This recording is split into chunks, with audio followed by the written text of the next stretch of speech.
Que a paz de Jesus esteja em nossos corações. Chico Xavier é uma figura pública por demais conhecida de todos nós. Então eu não pretendo fazer aqui a sua biografia. Nem preciso dizer que ele foi médium dos mais notáveis que o mundo já viu. O que eu quero destacar é que Chico Xavier foi um verdadeiro cristão. Na conduta pessoal, no cumprimento dos deveres, no cuidado com os familiares, na retribuição generosa aos amigos e principalmente no devotamento ao próximo por todas as maneiras, auxiliando a todos em tudo que estivesse ao seu alcance. A presença junto ao leito dos enfermos, a ajuda material e consolo aos sofredores e o estímulo aos trabalhadores do bem. Atento ao de graça recebestes, de graça dai, ele jamais auferiu qualquer lucro ou vantagem com nenhum dos 450 livros que ele psicografou. E quanto lhe ofertavam presentes, doações em dinheiro, imóveis, ele passava adiante desprendidamente. Eu me recordo de uma entrevista do Clodovil, aquele célebre estilista, não é? Ele disse que levou de presente para Chico Xavier um relógio de ouro. E enquanto conversava com o Chico e observava ali o ambiente, foi percebendo que o Chico recebia presentes e os passava logo às mãos de mais alguém. E pensou, já sei onde vai o meu relógio de ouro. Não ia ficar com o Chico, não é?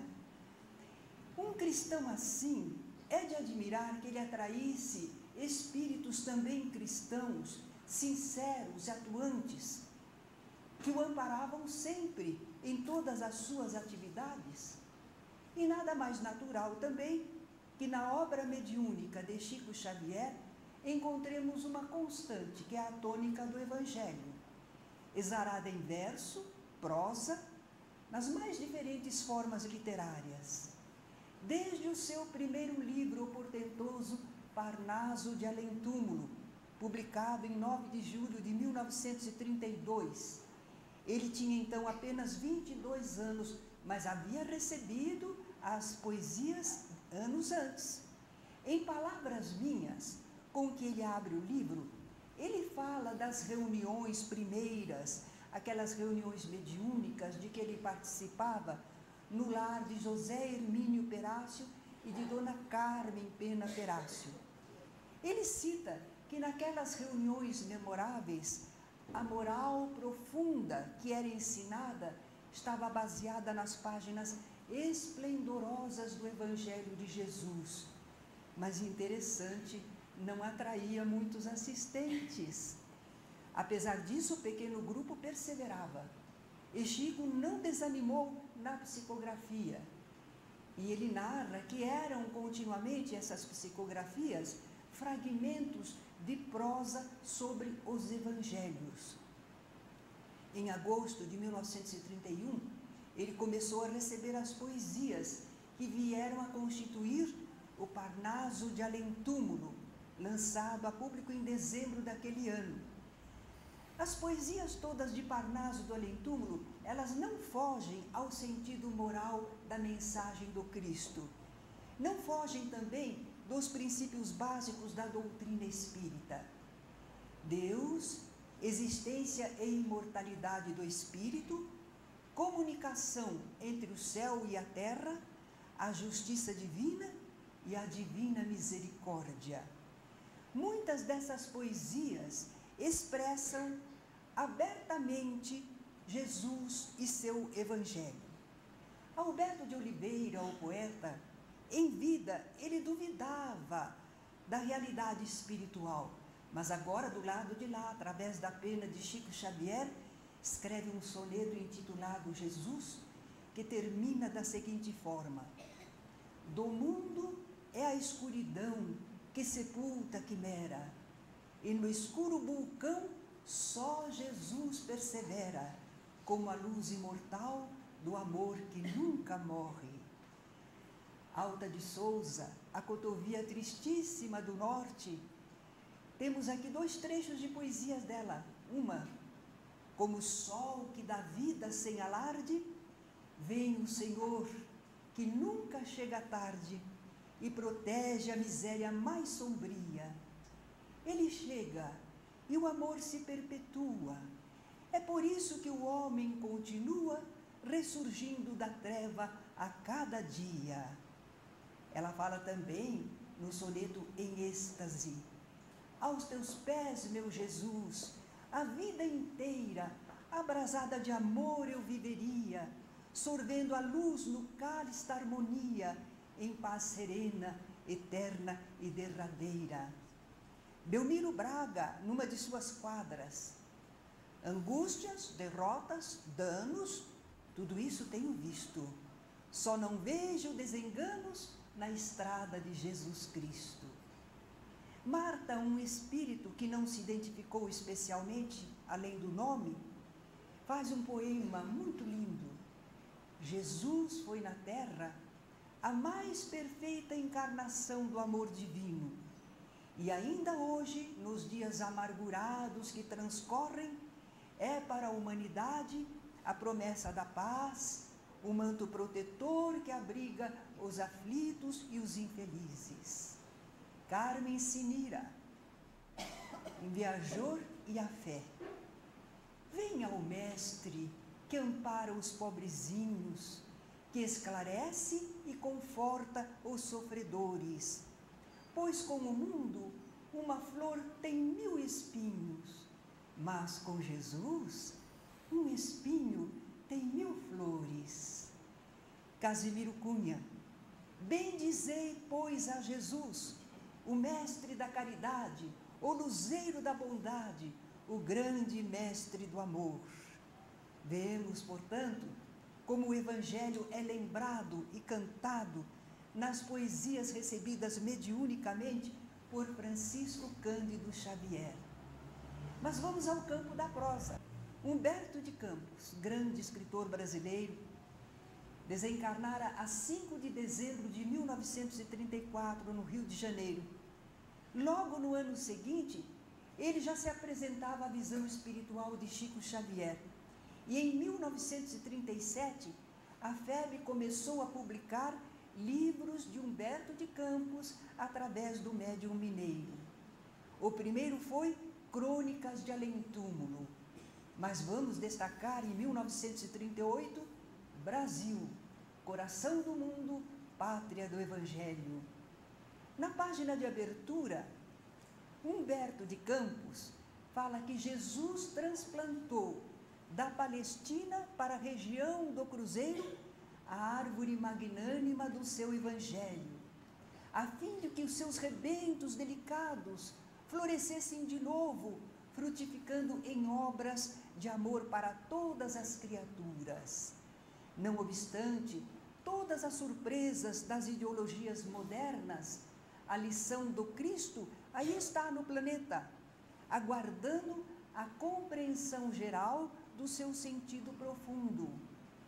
A sublime exemplificação do Divino Mestre, na sua expressão pura e simples, só pede a humildade e o amor da criatura para ser devidamente compreendido. E os verdadeiros aprendizes, os crentes sinceros, no poder e na misericórdia do Senhor, esperam com os seus labores obscuros o advento da cristianização da humanidade.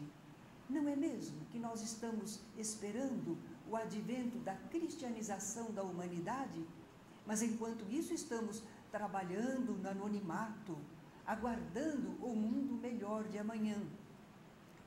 Todas essas lutas nada mais representam do que experiências penosas por abreviar a compreensão geral das leis divinas no porvir. É mesmo, a humanidade ainda não entende bem essas leis divinas, mas vivendo e exemplificando. Se somos cristãos, nós estamos ajudando a humanidade a entender o significado e o valor dessas leis divinas. Serenos na sua resignação e na sua sinceridade, conhecem ainda que as lições do Evangelho não são símbolos mortos e aguardam, cheios de confiança no mundo espiritual, a alvorada luminosa do renascimento humano. Sim, nós sabemos que por agora só estamos preparando o advento do mundo melhor de amanhã. Nós temos essa esperança, essa certeza e trabalhamos por isso.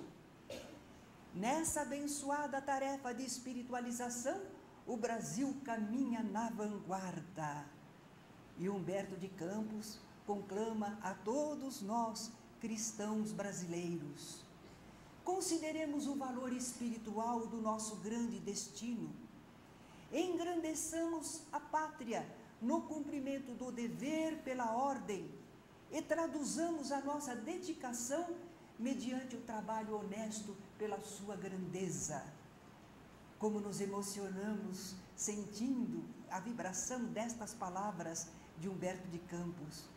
Consideremos, acima de tudo, que todas as suas realizações hão de merecer a luminosa sanção de Jesus, antes de se fixarem nos bastidores do poder transitório e precário dos homens. Nós queremos que a mensagem de Jesus se fixe nas leis humanas.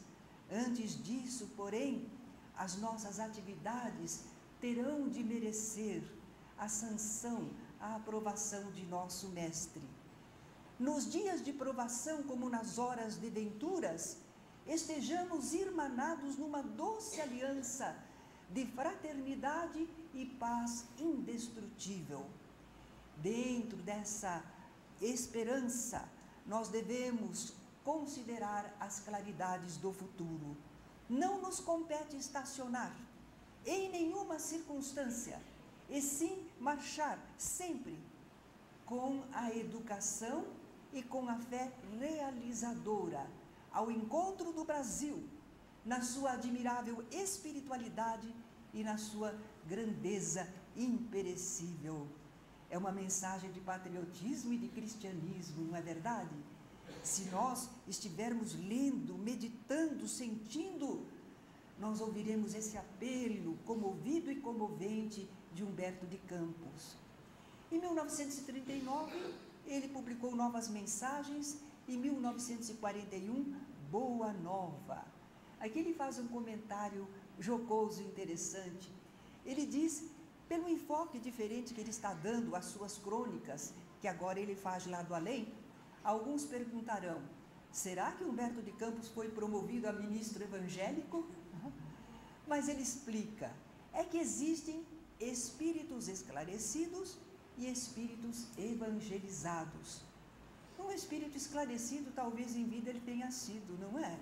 Ele era um culto, instruído, entendia a vida, mas não tinha ainda a tônica do Evangelho. E eu agora peço a Deus que abençoe a minha esperança de pertencer ao número destes últimos. Ele quer ser um espírito evangelizado.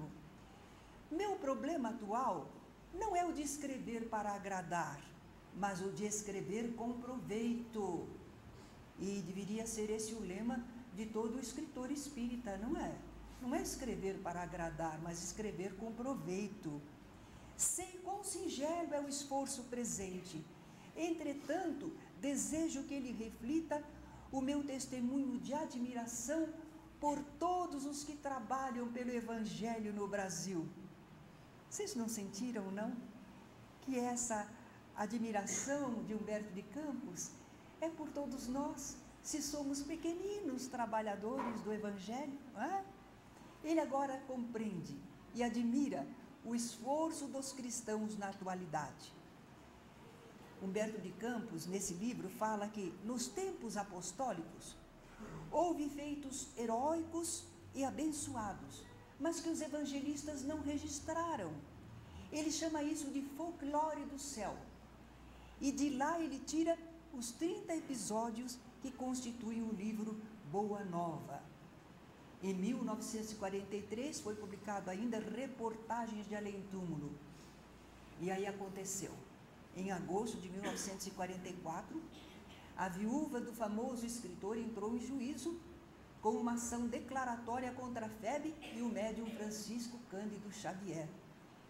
Ela pedia ao juiz declarar por sentença se essa obra literária é ou não do espírito de Humberto de Campos, porque se fosse, ela queria os direitos autorais. E se não fosse, ela queria que recolhessem toda a obra e não permitissem a publicação com o nome de Humberto de Campos. A defesa foi feita pelo Dr. Miguel Timpone, foi detalhada, extensa e brilhante. E o despacho do juiz veio rápido, porque as ações costumam demorar o despacho, não é? Mas esse veio rápido, porque o assunto despertara o interesse nacional e havia muita controvérsia a respeito.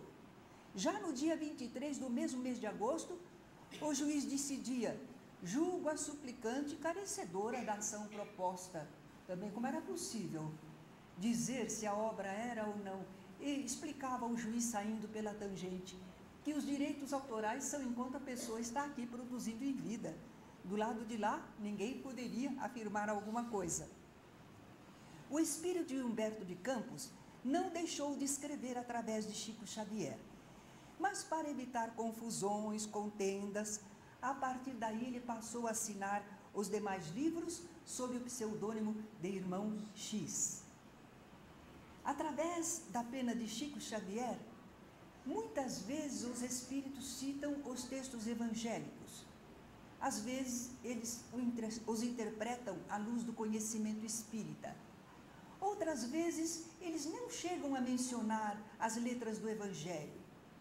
Mas, apesar disso, os escritores do além, através do médium mineiro, vão sempre colocando o pensamento cristão como orientação para o nosso dia a dia.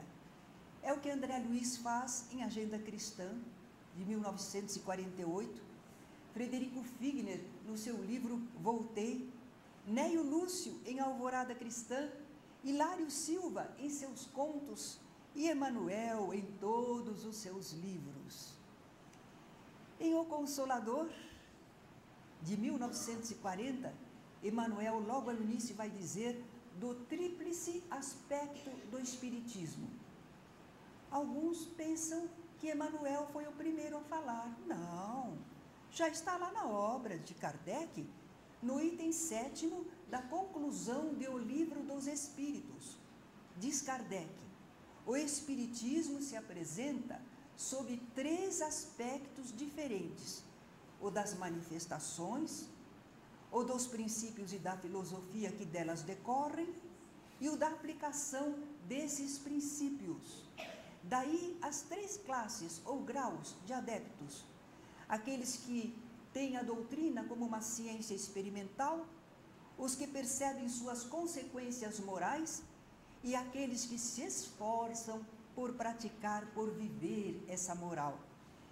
Mas o importante é que Emanuel agora vai destacar: no aspecto religioso, todavia, repousa a sua grandeza divina, por constituir a restauração do Evangelho de Jesus Cristo, estabelecendo a renovação definitiva do homem para a grandeza do seu imenso futuro espiritual. E na terceira parte do livro O Consolador, Emanuel dedica o item 2º para responder a várias perguntas sobre o Evangelho. Não podemos esquecer a série maravilhosa de exegese evangélica, Caminho, Verdade e Vida, Pão Nosso, Vinha de Luz e Fonte Viva. Mas também não podemos esquecer os romances de Emanuel. Usualmente, os romances na atualidade apresentam heróis ou heroínas que são personalidades bem comuns. São pessoas que gozam os prazeres que podem. Se não podem gozar, revoltam-se. Buscam sempre e muitas vezes conseguem o happy end, o triunfo na vida do mundo, a realização de seus amores, e viveram felizes para sempre. Mas Emanuel, nos seus romances, destaca outro tipo de pessoas, figuras modelares, pessoas honestas, virtuosas, idealistas, que encontram dificuldades e traições, mas não deixam de viver e exemplificar o sentimento e a conduta cristã. Muitas vezes são vencidos e massacrados no campo da vida corpórea, mas eles encontram sua plena realização no sem-fim da vida do Espírito. As personagens de Emmanuel nos seus romances agem bem de acordo com o ensinamento de Jesus. Quem quiser ganhar a sua vida, perdê-la-á. E quem perder a sua vida por amor de mim, ganhá-la-á. Que adianta ao homem ganhar o mundo todo e perder a sua alma? Vamos ver o primeiro dos romances de Emmanuel. Há 2000 anos. Certamente é um livro autobiográfico, porque ao princípio ele já diz: agora verificareis a extensão de minhas fraquezas no passado, a fim de que a minha confissão seja um roteiro para todos. Emmanuel vai expor as suas lutas, os seus erros, para que nós estejamos mais vigilantes e não incidamos nos mesmos problemas. O entrecho, o enredo de há 2000 anos. Ano 31 da nossa era, Públio Lentulus, senador romano, sua esposa Lívia e a filha Flávia estão em Roma. Ele conversa com o seu amigo Flamínio Severus. Fala da sua aflição porque a filhinha está leprosa. Menciona um sonho vívido em que recorda ter cometido ações criminosas em outra vida. Ele deixa entrever que poderia ter sido a reencarnação de Públio Lentulus Sura, seu bisavô paterno, que morreu estrangulado na Revolução de Catilina. O amigo Flamínio sugere que a família viaje para a Palestina. Públio poderá descansar e quem sabe os novos ares ajudem no restabelecimento da pequenina Flávia. E a família viaja para a Palestina, fixa em Jerusalém. Lívia vem a conhecer Jesus e se interessa pela mensagem do Mestre e fica esperançosa da cura da filha. O mesmo não acontece com o orgulhoso senador romano. Ele chega a ter um encontro com Jesus e obtém a cura da filha, mas não se rende à evidência do poder do Mestre, da dádiva concedida.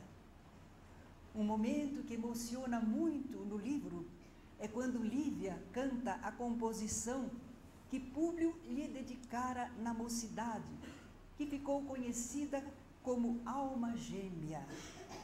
A parte inicial da letra está no capítulo 4 da primeira parte do livro e mostra aquela harmonia que havia entre Públio e Lívia no começo do seu relacionamento. Esse poema inspirou a vários confrades colocarem música em seus versos. Eu também o fiz e me permito apresentar a melodia que me foi inspirada. Alma gêmea de minha alma, flor de luz da minha vida, sublime estrela caída das belezas da amplidão. Quando eu errava no mundo, triste só no meu caminho, chegaste devagarinho e encheste meu coração. Vinhas na benção dos deuses, na divina claridade, tecer-me a felicidade com sorrisos de esplendor. És meu tesouro infinito, juro de eterna aliança, porque sou tua esperança, como és todo meu amor. A letra só vai se completar no capítulo 4 da segunda parte. Lívia fora abandonada por Públio. Acreditando em calúnias, ele a julgara infiel. Finalmente ele soube da verdade. Lívia é inocente e ele está às portas da reconciliação com a esposa.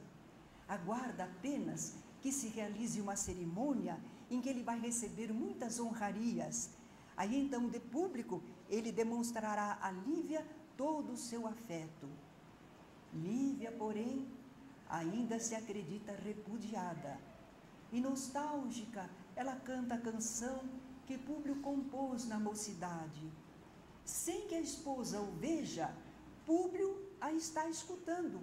E então ficamos conhecendo a estrofe final. Alma gêmea de minha alma, se eu te perder algum dia, serei a escura agonia da saudade nos seus véus. Se um dia me abandonares, terna luz dos meus amores, hei de esperar-te entre as flores da claridade dos céus. Mais tarde, Públio Lentulus está no circo, no camarim de honra do imperador, coroado de rosas como os triunfadores. Na arena, porém, muitos cristãos estão sendo sacrificados. É um espetáculo sangrento que impressiona desagradavelmente a Públio. O que ele não sabe é que Lívia está entre aqueles que estão sendo sacrificados. Ela fora com a serva Ana a uma das reuniões secretas daquelas práticas primitivas do cristianismo e ali acabara presa em meio a outros cristãos. Só depois Públio vem a saber da morte da esposa querida. Ele sofre muito, fica abatido. Além disso, um filho deles fora sequestrado na infância e ele não tem notícias ainda do filho, apesar das buscas incessantes. Então ele está muito entristecido. Com tanto sofrimento, Públio, pouco a pouco, sente que o seu orgulho vai se abrandando. Além disso, ao redor dele, há bons exemplos de cristãos e vão tocando o seu coração.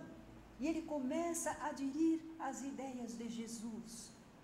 Mas ele ainda é um romano, ele serve ao imperador. E ele é mandado a Jerusalém para combater os israelitas que estavam resistentes ao sítio da cidade pelo exército romano. Havia muitos peregrinos na cidade, porque era a festa dos pães ázimos. Então muitos israelitas resistem aos soldados romanos. E a matança é grande do povo israelita. Ao final, a cidade estava sendo dominada já pelos romanos, invadida. Mas Públio e um amigo dele foram aprisionados por algum dos israelitas resistentes. O amigo foi morto. E Públio vai perder a visão sob o aço da lâmina ardente manejada pelo seu filho Marcos, que fora raptado e criado por um seu inimigo. Marcos não sabe que está cegando o seu próprio pai. Libertado e ajudado, Públio consegue perdoar ao responsável pelo rapto do seu filho e também responsável pela sua cegueira. É em Pompeia, no ano 79, que tudo termina, numa catástrofe natural que a história guardou e Emmanuel relata no capítulo final do livro, nos derradeiros minutos de Pompeia. Nessa destruição de Pompeia, morrem Públio, seus familiares e servidores, mas Lívia e os amigos espirituais os acolhem com carinho na vida do além. Outro livro de Emmanuel, 50 anos depois, De certa forma, é a continuação da saga daquelas figuras. Públio Lentulus agora é o escravo Nestório. Ele está reencarnado na condição de um escravo, que é para reparar os desmandos e arbitrariedades que ele cometera na existência anterior contra humildes escravos. Daqueles companheiros de antes, alguns o acompanham agora. Mas a figura em destaque não é nenhum deles, é Célia. Ela não tem especial relação com os demais, mas ela surge como um exemplo de cristã. Sacrifica-se para proteger a mãezinha. Ela é jovem, bela e sozinha, então ela precisa, para se proteger, ocultar-se sob a identidade do religioso irmão Marinho. E ela age como anjo benfeitor de muitos.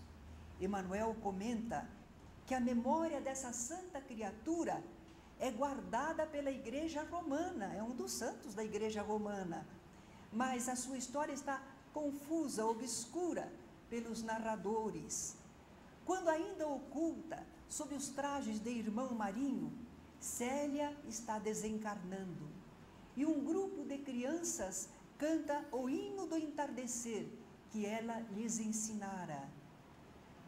Neste momento, vamos lembrar esse episódio, Célia desencarnando e o hino do entardecer. Louvado sejas, Jesus, na aurora cheia de orvalho, que traz o dia, o trabalho em que andamos a aprender. Louvado seja, Senhor, pela luz das horas calmas, que adormenta as nossas almas no instante do entardecer. O campo repousa em preces, o céu formoso cintila, e a nossa crença tranquila repousa no teu amor. É a hora da tua bênção, nas luzes da natureza, que nos conduz à beleza do plano consolador. É nesta hora divina que o teu amor grande e augusto dá paz à mente do justo, alívio e conforto à dor. Amado Mestre, abençoa a nossa prece singela, faze luz sobre a procela do coração pecador. Venha a nós, do céu ditoso, ampara a nossa esperança. Temos sede de bonança, de amor, de vida e de luz. Na tarde feita de calma, sentimos que és nosso abrigo. Queremos viver contigo. Venha até nós, meu Jesus. Esse hino do entardecer para nós pode ser todo dia uma excelente oração de fim de jornada, não é?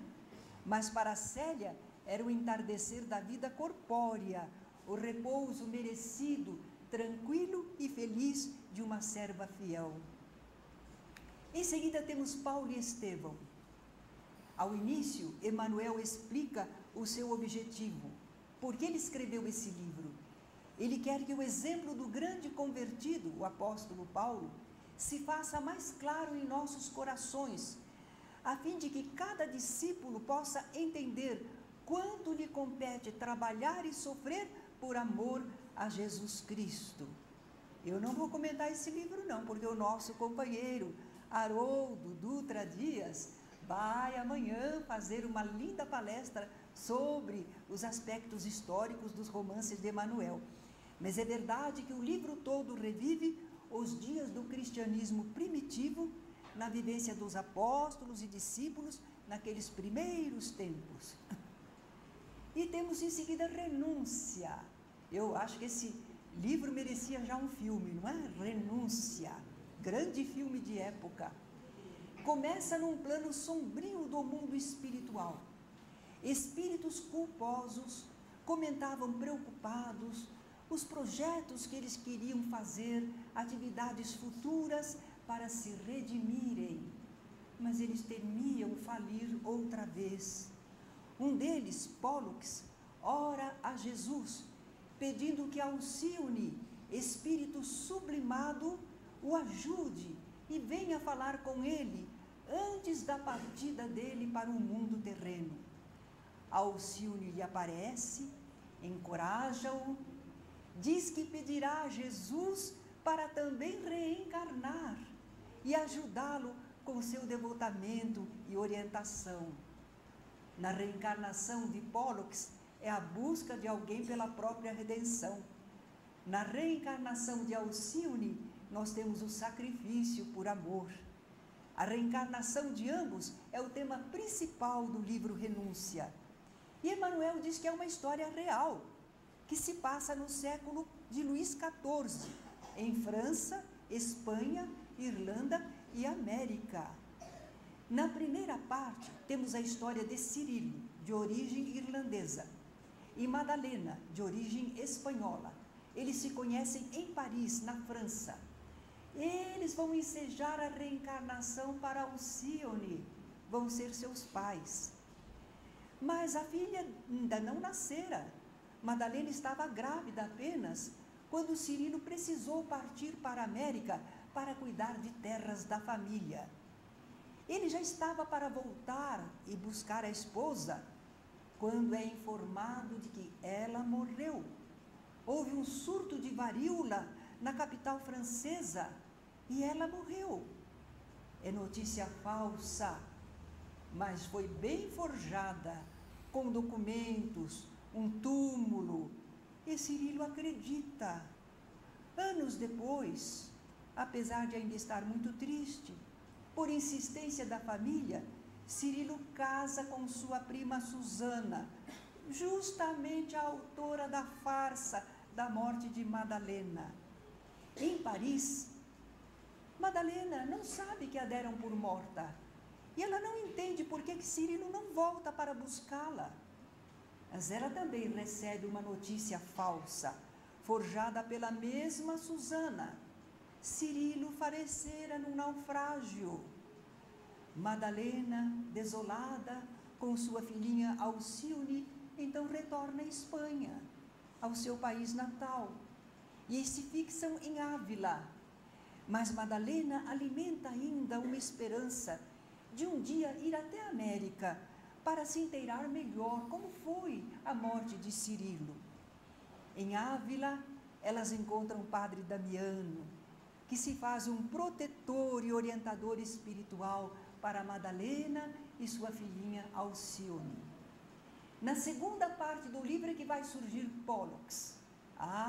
Ele não reencarnou, agora ele vai surgir. Em família de pai de origem irlandesa e mãe espanhola. Ele recebe o nome de Carlos Clenaghan e se torna padre católico. Ele é sobrinho do padre Damiano. Ao chegar a Ávila, o padre Carlos Clenaghan conhece a jovem Alcione e se apaixona por ela. Alcione, apesar de amá-lo também, procura fazer que ele se atenha ao cumprimento dos seus deveres de sacerdote, porque nesse cumprimento dos deveres, ele poderá encontrar sua redenção espiritual. Sob o amparo do padre Damiano, Madalena, com a filha Alcione e o filho adotivo Rob, retornam a Paris. Eles estão pobres, carentes, e Alcione tem uma ideia para conseguir recursos e socorrer a mãe e também o padre Damiano. Ela, com Rob, o seu irmãozinho adotivo, vão cantar e tocar no adro do templo de Nossa Senhora. Alcione canta modinhas francesas com seu sotaque espanhol. E quem é que a escuta? Em visita à cidade está Cirilo, acompanhado de Susana, a sua segunda esposa. Cirilo não sabe que aquela jovem cantora é sua filha, mas ele se sente atraído para ouvi-la. E quando ela canta velha música espanhola, ele não se contém, se aproxima e pergunta se ela conhece uma antiga melodia, a calhandra aragonesa. A jovem diz que sim, atende o seu pedido e canta a calhandra aragonesa. Nós vemos aqui a capacidade poética de Emmanuel. Novamente, uma composição em versos. Em Há 2000 anos, foi o Alma Gêmea. Em 50 anos depois, o Hino do Entardecer. E agora, em Renúncia, a calhandra aragonesa. Certa vez, no Rio de Janeiro, tive a oportunidade de conversar com a admirável médium Ivone do Amaral Pereira. Eu mais ouvi do que falei.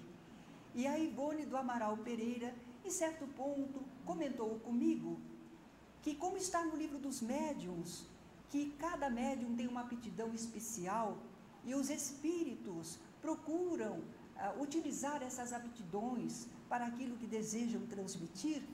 Ela disse que alguns médiuns possuem aptidão para a linguagem poética, mas outros não. Ela, por exemplo, não recebia jamais poesia, prosa excelente, mas poesia não. E ela comentou que o Divaldo também não consegue receber poesia, mas Chico Xavier recebia poesia lindamente, o que ensejou a Emmanuel a apresentar essas composições nos seus romances. Da calhandra aragonesa, eu conheço uma melodia, graças a uma fitinha cassete que me deram, peças musicais de Gerson Sestini, acredito que seja dele, a melodia, cantada por Cleusa de Penaforte, uma contralto poderosa. Mas eu me atrevo também a trazer para vocês como seria essa melodia. No manto da noite, amiga, ouve esta velha cantiga, guarda no peito a canção da calhandra do caminho, que errava sem ter um ninho na verdura de Aragão. A pobrezinha vivia numa perene agonia, em dolorosa mudez, era a imagem da saudade, nos andrajos da orfandade, no luto da viuvez.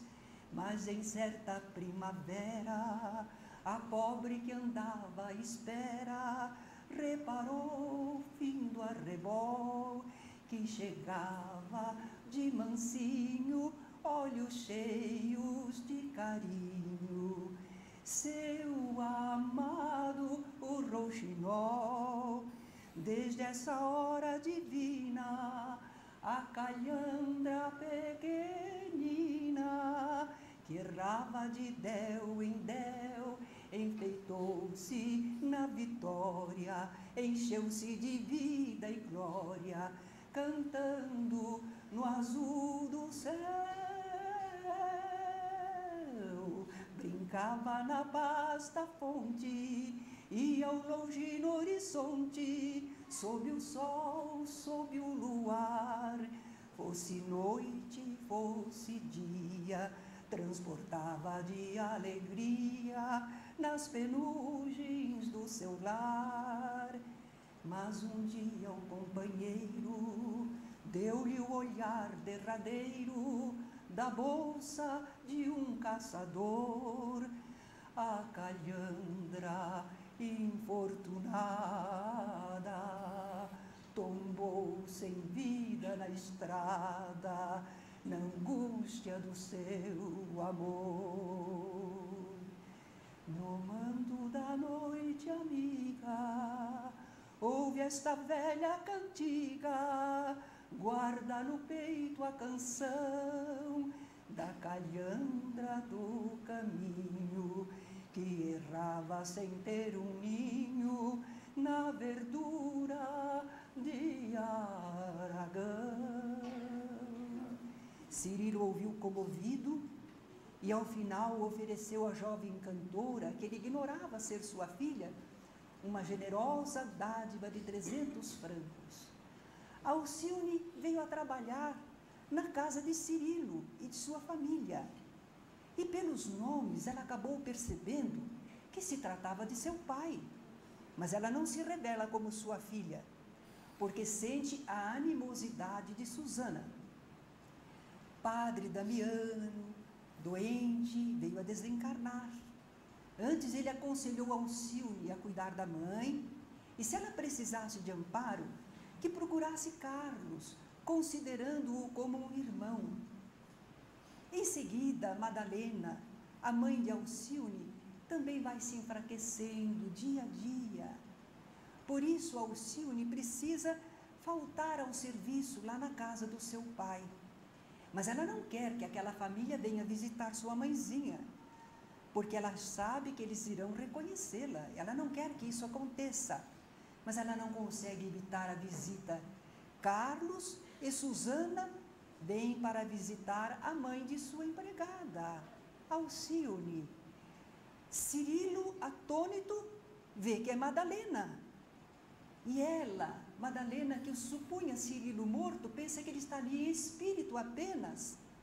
Ela está agonizante, mas ela fica alegre de ver Cirilo. Fala da filha Alcione e em seguida ela desencarna.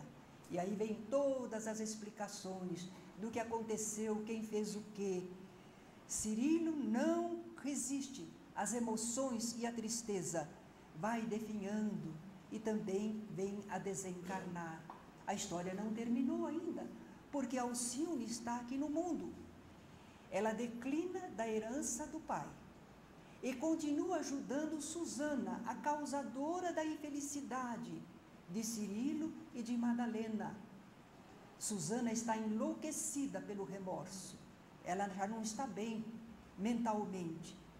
No meio daquelas traições, humilhações e dificuldades, Alcione permanece como exemplo de cristã.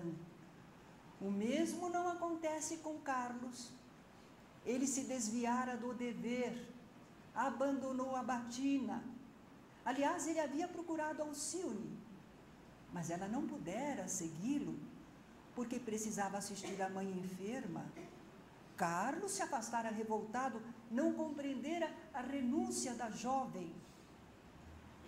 Ao fim da sua missão junto à mãe, e depois de terminado o seu trabalho junto à família do pai, Alcione pensa no seu amado, resolve retornar a Ávila, na Espanha. Ela vai procurar Carlos para finalmente se unirem, mas o encontra casado. Então, Alcione ingressa num convento carmelita, tornando-se Maria de Jesus crucificado. E Carlos Clenaghan, traído pela mulher dele, se desliga dela, volta à França e retoma a batina. Mas ele não retoma a batina por idealismo cristão, religioso. Ele quer agora o predomínio material, vencer, dominar. Alcione tornou-se subpriora da instituição carmelita em que ingressara. A religiosa titular estava muito enferma e confiava em Alcione. Mas Alcione não ficou nas sombras do claustro. Ela se dedicava a trabalhos nobres de serviço ao próximo. E sua atividade desagradava ao capelão inspetor, que era um mau religioso, que procurava ensejo para suas aventuras indignas, mas não estava encontrando nas religiosas dali. Alcione relata o caso à priora, que a encarrega de tentar chamar o religioso ao bom senso. Quando Alcione procura chamar aquele mau religioso ao bom senso, acaba por atrair para si a ira daquele mau sacerdote, que a denuncia ao Santo Ofício sob várias acusações falsas e a remete a Madrid para ser julgada. A ação inquisitorial é dirigida por Frei José do Santíssimo. Mas ele apenas está atendendo ao pedido de um amigo, ele não se interessa pela prisioneira. Ele sequer chega a ver Alcione. Só que as providências para o julgamento se demoram e Alcione começa a definhar na prisão. Aí 10 meses depois vão contar ao inquisidor e ele então resolve interrogá-la pessoalmente. Quando se defronta com a prisioneira, é por ela reconhecido: Carlos. Sim, o inquisidor era o próprio Carlos. Agora ele se desespera ante a dolorosa realidade. Alcione ainda o conforta, estimula-o a recomeçar, renova o testemunho do seu imorredouro amor por ele e serenamente desencarna, regressando ao plano espiritual, nimbada de luz. É um livro comovente, daria um lindíssimo filme de época, não é? E que naturalmente estimularia muito o sentimento cristão. Outro romance é Ave Cristo. Episódios da história do cristianismo no século III, quando a doutrina do Cristo começa a sofrer deturpações. Na página de abertura, uma saudação, Ave Cristo, daí vem o nome do livro. E Emmanuel conta que hoje, como outrora, na organização social em decadência, Jesus avança no mundo, restaurando a esperança e a fraternidade, para que o santuário do amor seja reconstituído em seus legítimos fundamentos. É uma ideia divina, mas ela requisita braços humanos. A bênção do céu exige recipientes na terra. Os recipientes somos nós, receber a mensagem.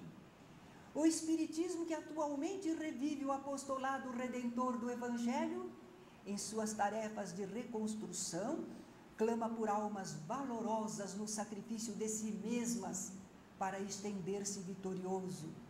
Há chamamentos do Senhor em toda parte. Quebram-se as fronteiras do além para que as vozes inolvidáveis dos vivos da eternidade se expressem, consoladoras, convincentes, proclamando a imortalidade soberana e a necessidade do divino escultor em nossos corações, a fim de que possamos atingir a nossa fulgurante destinação na vida imperecível. Então, Emmanuel diz que ele alinhou as reminiscências deste livro, mas não para romancear, para fazer literatura de ficção. Ele quer trazer a nós o cristianismo redivivo na seara espírita. É uma breve página da história sublime dos pioneiros de nossa fé. E ele nos exorta que o exemplo dos filhos do Evangelho, naqueles tempos pós-apostólicos, nos inspire a todos hoje a simplicidade e o trabalho, a confiança e o amor, com que eles sabiam abdicar de si próprios em serviço do Divino Mestre.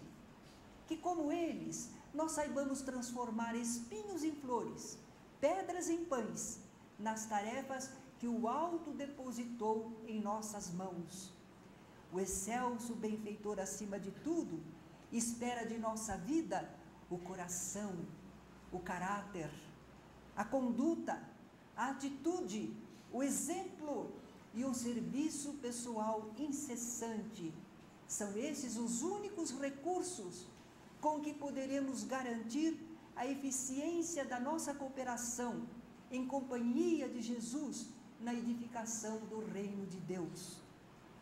Suplicando-lhe assim nos ampare o ideal renovador, nos caminhos de árdua ascensão que nos cabe trilhar, repetimos com os nossos veneráveis instrutores dos primeiros séculos da Boa Nova: Ave Cristo, os que aspiram à glória de servir em teu nome, te glorificam e saúdam. Esta saudação me comoveu muito quando eu li pela primeira vez o livro Ave Cristo. E ficamos sabendo que os gladiadores, aqueles lutadores, quando desciam a arena do circo romano, eles desciam para uma luta implacável com os seus contendores. Era a luta de morte. Mas eles clamavam: Ave César, os que vão morrer te saúdam.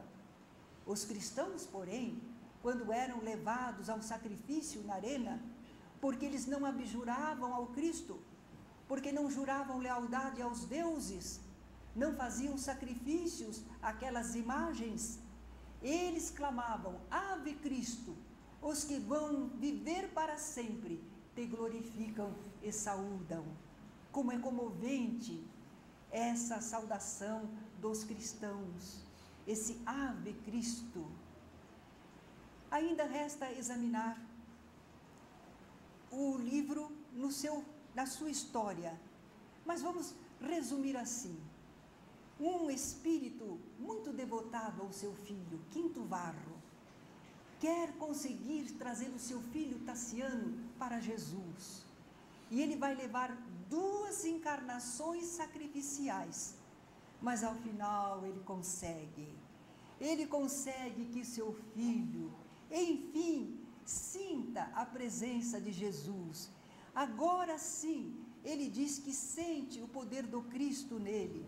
Agora ele também se sente cristão. É a recompensa de Quinto Varro.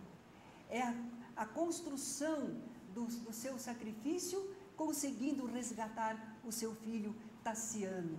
Aqui na terra, eles estão no circo e eles acabam sacrificados às feras, mas eles despertam nas alegrias da vida espiritual. Há 70 anos atrás, na década de 1940, além das obras básicas, que livros espíritas romanceados havia ao alcance do leitor comum? A Vingança do Judeu, A Barqueira do Júcar, quem é da velha guarda deve estar lembrando, O Rosário de Coral e os livros de Rochester, que não são propriamente espíritas, mas era o que havia. E então, de Zilda Gama, e então surgiram os livros psicografados por Chico Xavier, as crônicas de Humberto de Campos, os romances de Emanuel, há 2000 anos, 50 anos depois, Paulo Estevão, Renúncia, Ave Cristo. Eu me lembro bem como a nossa geração se emocionava com a leitura dessas obras. Era um alimento espiritual. A gente via nos personagens vivendo, a gente via a realidade do ideal cristão. Nós nos sentíamos profundamente motivados a imitar esses vultos evangélicos. Foi através da obra mediúnica de Chico Xavier que os Espíritos do Senhor nos alimentaram o sentimento cristão e despertaram em nós o idealismo do bem. Quero crer que as gerações atuais continuem a percorrer com emoção superior essas páginas tão bem escritas, comovedoras, que eles também se toquem por esses exemplos edificantes de verdadeiros cristãos, que tudo enfrentam sem perder a fé, sem abdicar da reta conduta. Esses livros nos comovem e inspiram para o bem. Eles são da lavra dos Espíritos, é verdade. Vieram do mais alto para os nossos corações, mas só os temos porque Chico Xavier se fez a ponte indispensável e abençoada para que eles chegassem às nossas mãos e aos nossos olhos. Abnegada e disciplinadamente, dia e noite, Chico se fez um intérprete, o intermediário das palavras, pensamentos e sentimentos cristãos dos mensageiros do Senhor. Ele era apenas um ser humano, mas em nada desmereceu a obra dos Espíritos. Ele exemplificou humildade, trabalho, honestidade, desprendimento pessoal, fidelidade ao ideal espírita, devotamento ao serviço ao próximo, e ele perseverou no bem até o fim de seus dias. 30 de junho de 2002, por volta das 19h30, e no meio da alegria do povo, como consta que ele desejava, não é? O Brasil se sagrava pentacampeão de futebol. Graças ao Senhor, porque nos enviou os bons espíritos, e pelo médium que os interpretou tão correta e eficientemente. Nós gostaríamos que outros médiuns bons se apresentassem, fiéis ao Evangelho e ao Espiritismo, exemplificando o comportamento cristão. Mas isso não está muito frequente não é? Infelizmente. Há médiuns bons e devotados, mas há também uma chusma de livros ditos mediúnicos, há uma chusma de livros que desmerecem, que são repetitivos ou são fantasiosos, exagerados, que não condizem com a doutrina dos Espíritos. Senhor, nós estamos pedindo misericórdia para que desça assim uma nuvem de bom senso sobre estes nossos escritores. E é curioso que escritores encarnados começam a diminuir, e são todos escritores mediúnicos. Não tenho nada contra a mediunidade, pelo contrário, tenho admiração pelos médiuns. Eles são os intermediários dos espíritos para nós, que não vemos especialmente, nem ouvimos especialmente. Nós precisamos dos médiuns, mas verdadeiros médiuns, de fantasiosos, de exagerados, de simuladores, não precisamos não, só causam confusão, não é? E o que nos fica de toda a obra mediúnica recebida através de Chico Xavier? Especialmente da mensagem do Evangelho, que nós aqui relembramos rapidamente.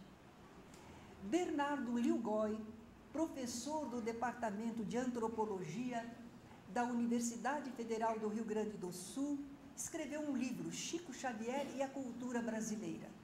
E ele diz que Chico Xavier, através de sua biografia, realiza uma peculiar combinação entre espiritismo kardecista com um catolicismo familiar e popular bastante tradicional. Eu não concordo, não. Ele pensa assim porque não conhece o movimento espírita, não conhece um Bezerra de Menezes, não conhece um Eurípides Barçanufo, um Bittencourt Sampaio, não conhece quantos trabalharam e viveram esse ideal cristão também. É que o cristianismo lá estava dentro do catolicismo. É baseado todo na mensagem de Jesus, só que estava mesclado a dogmas, exterioridades. E tanto os espíritos com os seus ensinos, como Chico Xavier com os seus exemplos de vida, resgataram o cristianismo para nós. Porque é exatamente isso que o espiritismo faz. Ele revive o cristianismo, traz-nos de volta o Evangelho de Jesus em toda a sua pureza, em seu verdadeiro sentido, em espírito e em verdade. No livro Renúncia, Alcione Menina indaga ao padre Damiano: e agora, onde é que é o circo? Onde estão as feras? Ainda podemos sofrer para mostrar a Jesus que não estamos de acordo com os que o crucificaram? É verdade. Agora nós, os cristãos dos dias de hoje, não estamos mais sujeitos aos perigos de outrora, o circo romano, as feras, as fogueiras. Não temos esses perigos. Padre Damiano respondeu: sem dúvida, poderemos testemunhar nossa fé a todo tempo, em todas as circunstâncias. Agora, o circo é o mundo, e na maioria dos casos, as feras são os homens, os seres humanos. Tudo bem, mas não vamos pensar os outros, não é? Nós temos de enfrentar, sim, o mal que possa existir nas criaturas, em nós mesmos, como resultado da ignorância espiritual. Agora, as feras mais temíveis que existem estão em nós mesmos, em nosso mundo íntimo, e se chamam egoísmo e orgulho.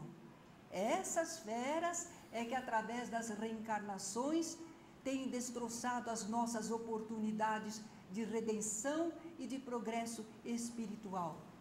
Estejamos vigilantes, amigos. No dia a dia, estejamos vigilantes para não cairmos quando em tentação. E sempre que defrontados pelas sugestões más do egoísmo e do orgulho, enfrentemos corajosamente essas feras que habitam dentro de nós. Reajamos com a fé e a coragem que o conhecimento espírita nos proporciona. E digamos resolutos, como os cristãos de outrora: Ave Cristo, os que aspiram à glória de servir em teu nome, te glorificam e saúdam. Então, o Pai Nosso, esse CD meu, são de músicas que me foram inspiradas. E eu tenho de reconhecer que me foram inspiradas porque eu nunca mais fiz, não é? Se fossem minhas, eu faria sempre, não é verdade? Foi uma fase da vida só. E eu me comovo também com esse Pai Nosso, acho muito, e idealizo às vezes assim, é que nunca pude realizar dessa maneira. Eu imagino dois coros, um terrestre e um celeste, e há certos pontos em que o coro terrestre fala e o coro celeste responde, não é? Mas vamos fazer simplesmente como nos é possível.